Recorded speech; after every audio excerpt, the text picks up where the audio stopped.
eventually use the strength it gathers to oppress China.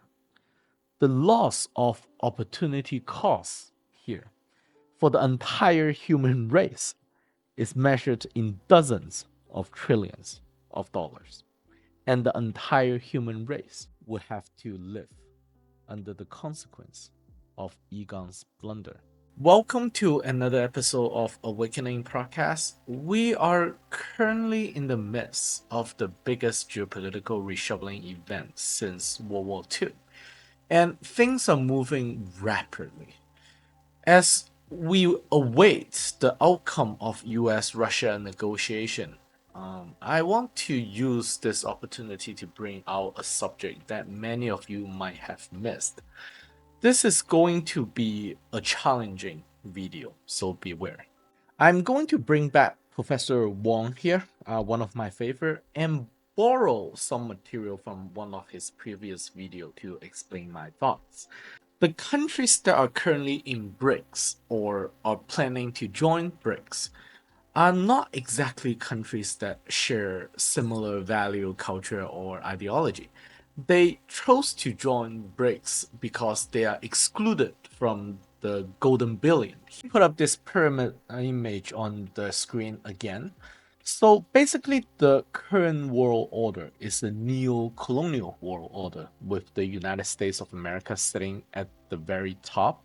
There's also a reason why I do not blame my European friends or some other golden billion countries here to be somewhat of a US satellite, often act as a vassal of the United States, very obedient.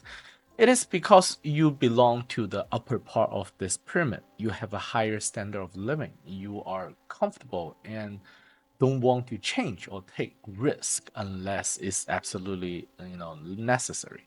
But you have to also understand and take into account why the bottom 7 billion people might not like it and like to see changes. The Ukraine war provides a very clear point of view because almost all the golden billion countries choose to either send weapons to Ukraine and sanction Russia, while the bottom 7 billion did not send weapons and did not sanction Russia, with maybe a few exceptions. So you can see this Ukraine war as biggest global rebellion against this US-led unipolar world, with China and India standing firmly in the neutral territory, even I will say internally leaning towards Russia.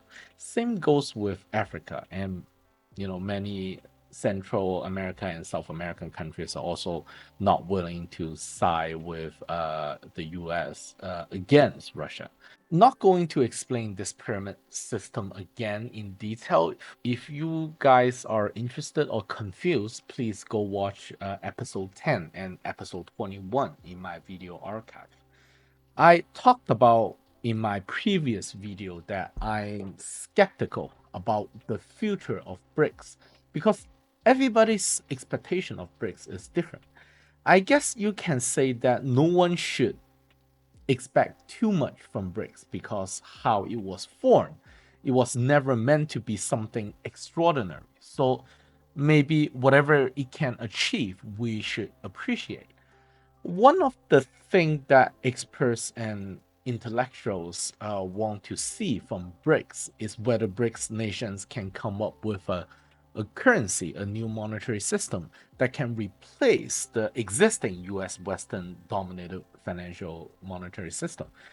This is because many of the inequality among nations today and often conflict, war, and geopolitical tension, they often comes down to currency because fiat sovereign based monetary system is a form of imperial power projection.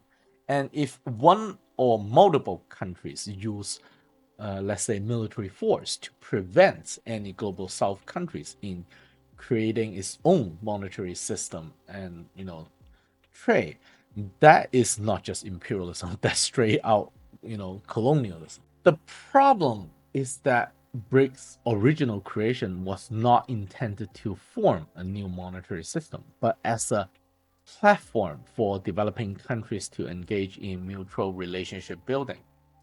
But after the Ukraine war, after Russia has been kicked out of Western-led financial monetary system, several other countries as well, like Venezuela and Afghanistan and Iran, are getting heavily, punished by Western-led sanctions. There's this general momentum to actually push forward with a new system. Originally, China felt the pressure as well to the risk from US dollar trade because how US see China as currently the biggest rivalry, right? But China alone, along with these small countries, can't really form a new system because of multiple reasons. But the partnership with Russia, that will make it a real possibility. The biggest exporter, industrial country in the world, China, joining force with the biggest commodity, energy, mineral exporter in the world, Russia. That is a perfect combination.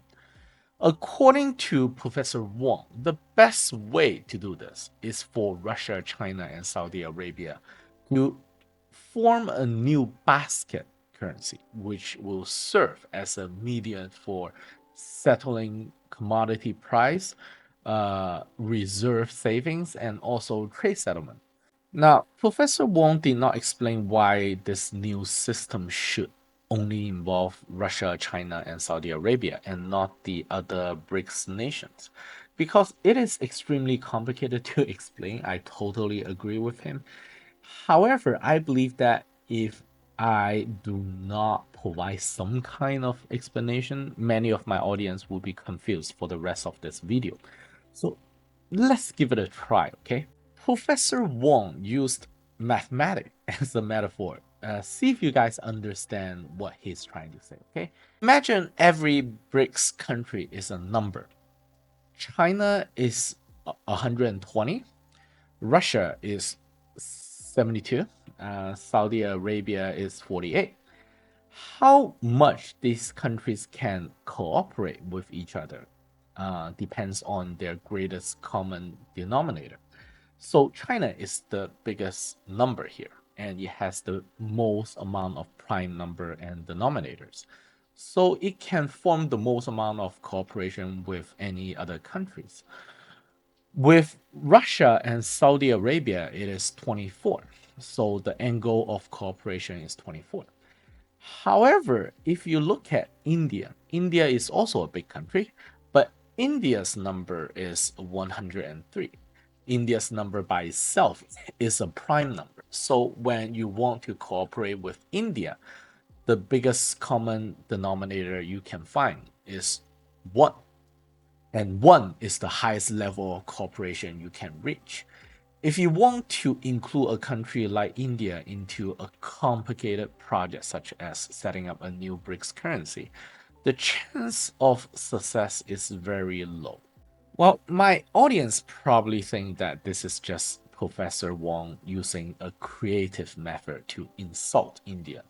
But it is not. It is not just limited to India, but many other BRICS countries as well are really not qualified in this designing process of the new monetary system.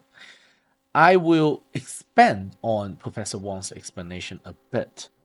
To design a new monetary system requires countries, its representatives, to not just have a robust understanding of how currency works, but has the administrative skill, political structure, and also moral integrity to build and to form that inner core. Majority of the countries on this planet is not qualified. A simple measure is by looking at countries' trade surplus.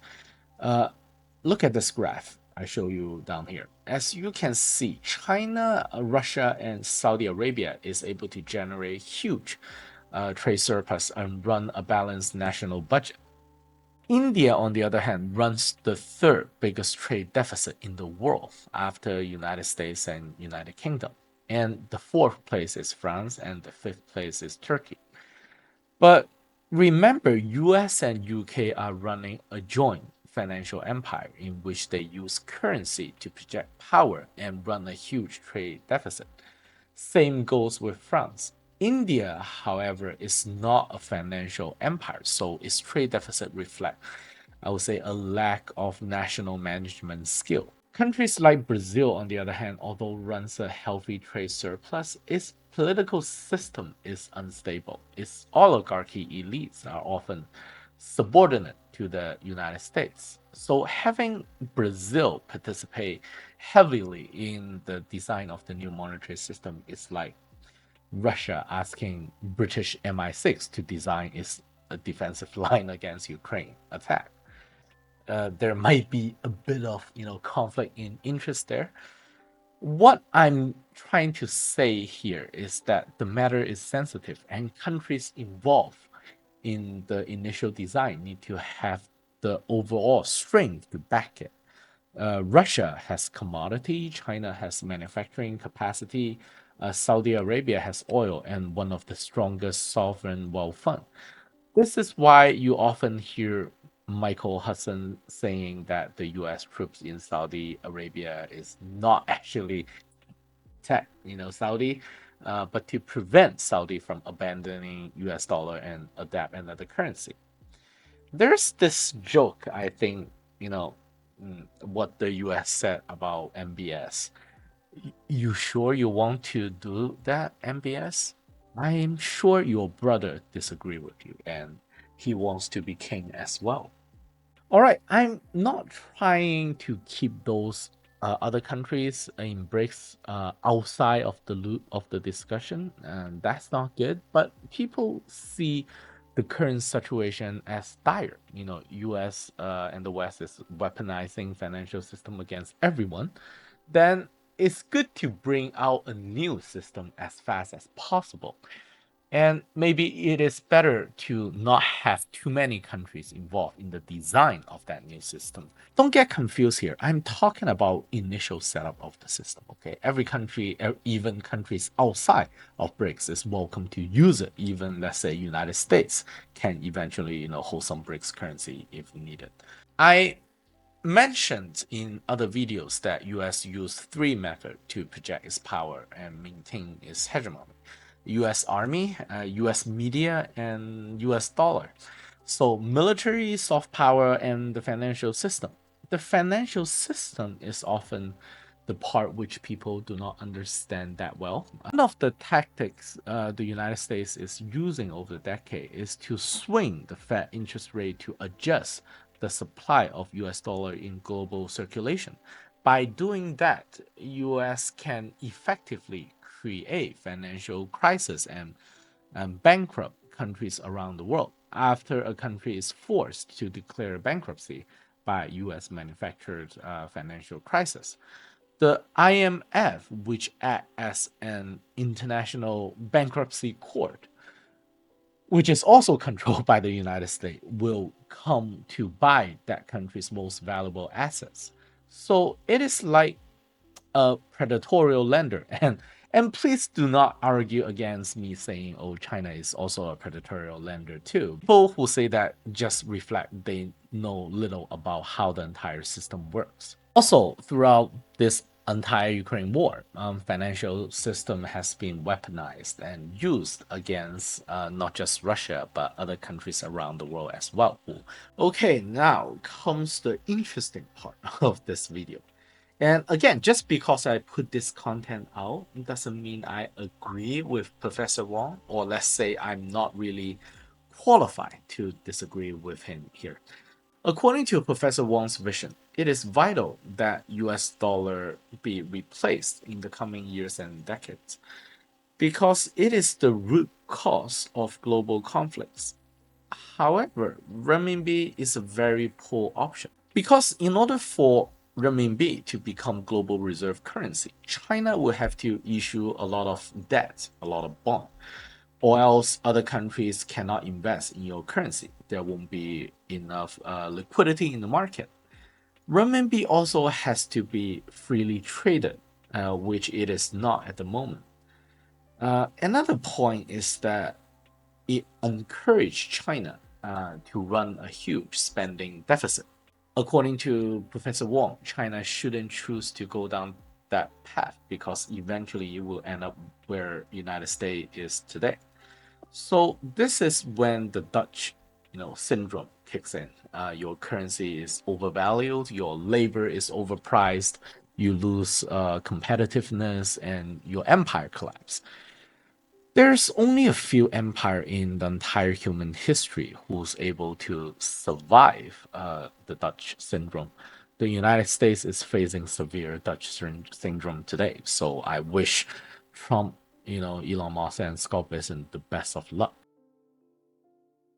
China wants to avoid becoming the next United States. So it is also avoiding to internationalize the renminbi because replacing US dollar with renminbi will eventually drive China down the same foreign policy path to become the same imperial colonial power. Now, the next statement, I want my American friends pay very close attention, okay? Under normal circumstances, the profit margin of financial firms are often 4 times, 5 times higher than that of manufacturing. Capital will automatically be driven to the financial sector, which will often lead to deindustrialization. So, for a country who control the global financial system and also the reserve currency, it is too easy to make money through financial assets. So when Americans ask me about, why it is so difficult for United States to reindustrialize, I just told you the answer. According to Professor Wong, this basket currency established by Russia, China, and maybe Saudi can replace the dollar in many ways, while still give the freedom for each countries to operate its own domestic currency. Hoping it can avoid some severe symptom the Dutch disease brings. Now, unfortunately, there's a problem to this plan. The majority of the decision makers in China in the financial monetary sector, according to Professor Wong, again, is heavily influenced by US-led economic system and financial system. In 2023, the head of Central Bank of Russia, Alvera Labunina, suggests the same thing Professor Wong suggested to come out with a replacement reserve currency established by BRICS country with trade surplus to replace the dollar as reserve currency and medium of exchange. The plan did not go through, mainly because the head of the Central Bank of China at that time, Yi Gang, he hesitated. Okay, hesitated is a very soft word here. Instead of going forward with Labunina's plan of basket currency, which, according to Professor Wong, is the only feasible way to move this new currency forward quickly, Yi Gang suggested the establishment of a new BRICS currency, which involved all founding BRICS members. To this very day, no one knows who exactly made this call. Was it really Yi Gang, or maybe it was Xi Jinping for political reasons, or maybe both Xi Jinping and Yi Gang was poorly informed by their financial advisors. Uh, the Trojan horse installed by the Western-led institutions. But nevertheless, this is one of the reasons why BRIC currency is still on hold indefinitely today. Now, here comes the highlight of this video. According to Professor Wong, who I respect a lot, he said that China's hesitation in this incident to not act decisively with Russia in creating this new basket currency is probably the biggest geostrategic mistake since the founding of the country back in 1949. This is what Professor Wong said, okay? This is his exact word. Let me read this to you. I know the Chinese financial sector decision makers are corrupted by the Western led institutions, willing to be an obedient puppet dog of the West. But I thought with the Russians sitting at the negotiation table, these Chinese monetary representatives would be more cautious and would not sold China's long-term interests out for their own short-term gain. I was wrong. Instead of going for La Bonina's basket currency, Egon pushed forward a new BRICS currency and have India and Brazil involved in the creation process, which basically make it close to impossible.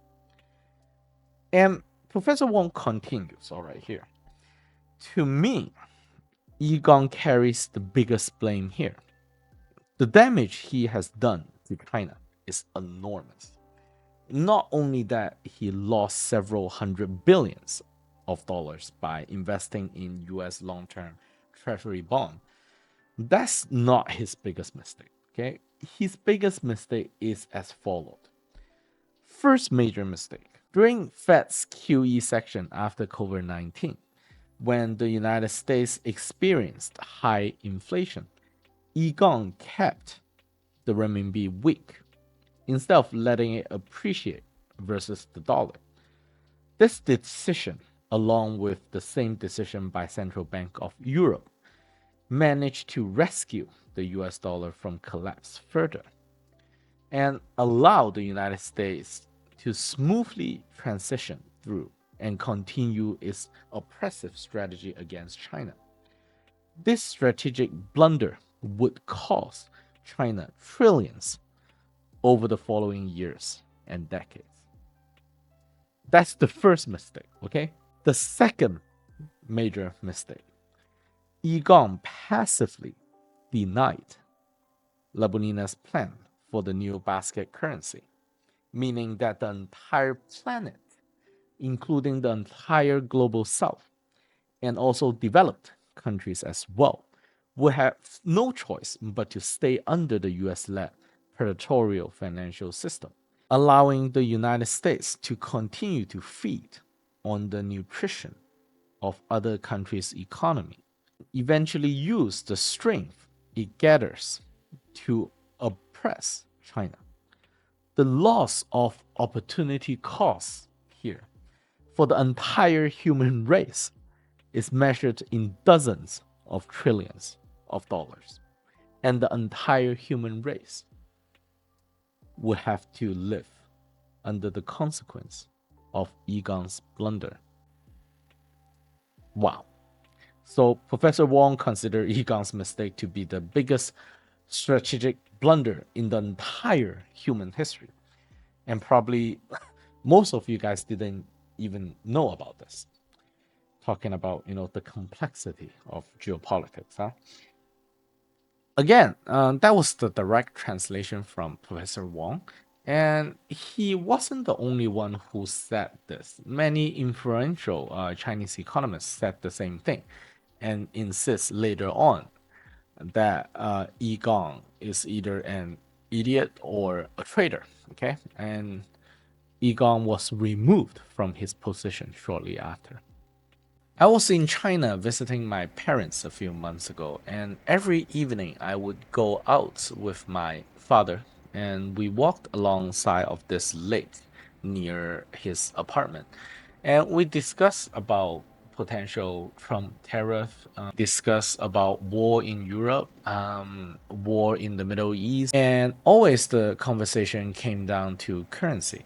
We have different opinion when it comes down to China's global strategy moving forward, and at the very core is the monetary system, the monetary policy, when and how China should make a move to detach itself from the US dollar. I don't think I'm qualified to dispute with what Professor Wong said here, and also that the numbers he used as reference check out more or less. But geopolitics is more than just math. There are many other elements at play here. So I would like to use this opportunity to bring forth some counter arguments against Professor Wong. First, China's government currently is aiming to maximize internal stability And a direct challenge to the US dollar hegemony is a path that the leadership was not willing to and is not willing to take on at the moment.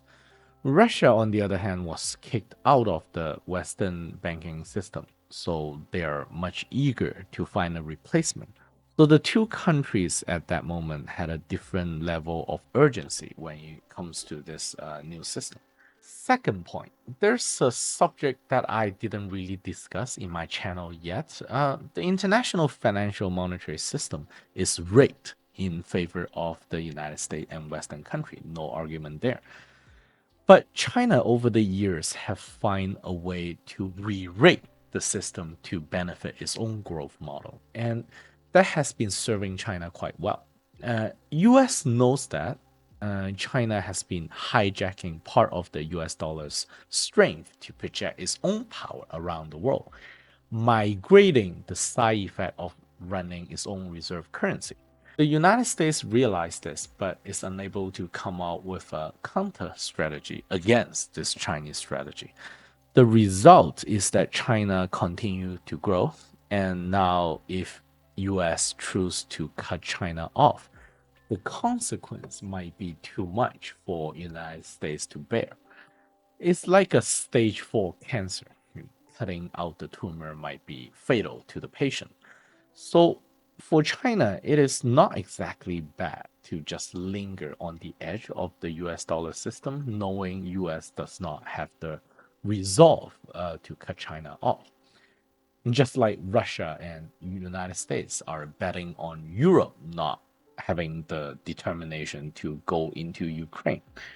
Next point, China is going through an internal reform. Housing sector, financial sector are being sidelined in favor of manufacturing and also technology sector. China is pushing hard to back other developing countries' economy because those countries will be replacement for US, Europe to be China's export market. And it is not good to cut off completely from US when the economic integration with global south countries are not rigid enough yet. The next point, this Western-led financial system, as I explained, is often a deadly curse to a country's long-term economic health, well-being. With digitization of banking financial system in modern era, empires went through this accelerated cycle model rather quickly and get burned out and collapse. China want to avoid the same fate, and it is better to let United States take advantage of the system longer while China continue to grow in a more healthy way.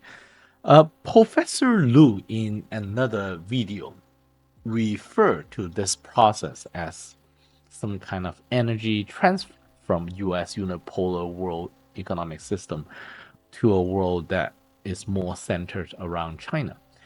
If we adapt this Labonina's plan, it might risk throwing the entire world quickly into a new Cold War in which global financial capital oligarchy class will aggressively split the world in order to protect their own interests.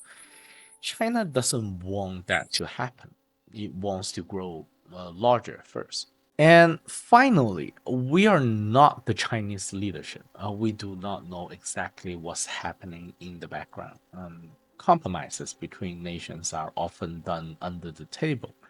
Biden administration might have threatened to let Taiwan declare independence and drag China into a war if China decide to push forward with a new global currency.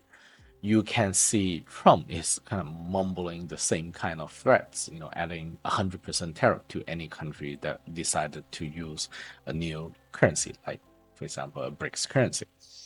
Sometimes I really like Trump because he's like a, how do I call it, myth buster. He says everything out loud in the open. In reality, the United States face the same problem. It's just the Democrats, the Biden administration, and what I refer to as the deep state often want to do things in the shadow, okay, using more cunning methods. Trump, on the other hand, just put it out there in a naked form. So giving away a few hundred billions to US in exchange for more time might not be a mistake after all. This brings us to today. US and Russia's negotiation in Saudi Arabia. It is not just about Ukraine, but about the future of US Russia relationship. Plus, it's in Saudi Arabia. I think MBS has good relationship with both Trump and Putin.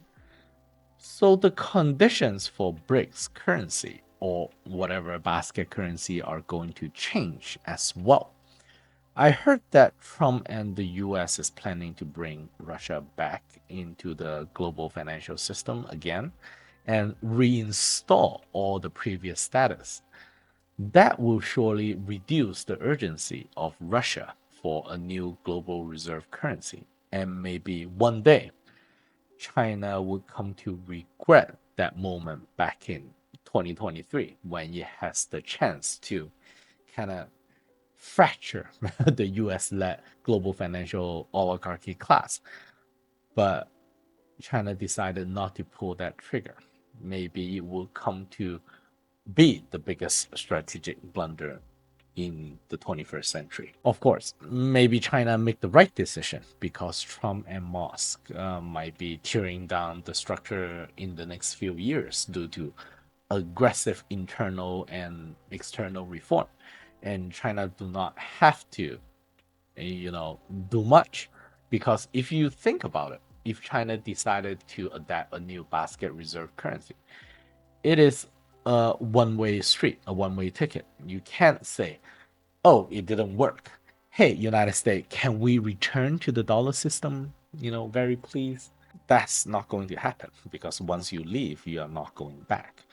Why take that kind of risk when, according to many, the US dollar global system will collapse eventually, right? Well, I guess only time will tell. Thanks for watching. I will see you in the next video.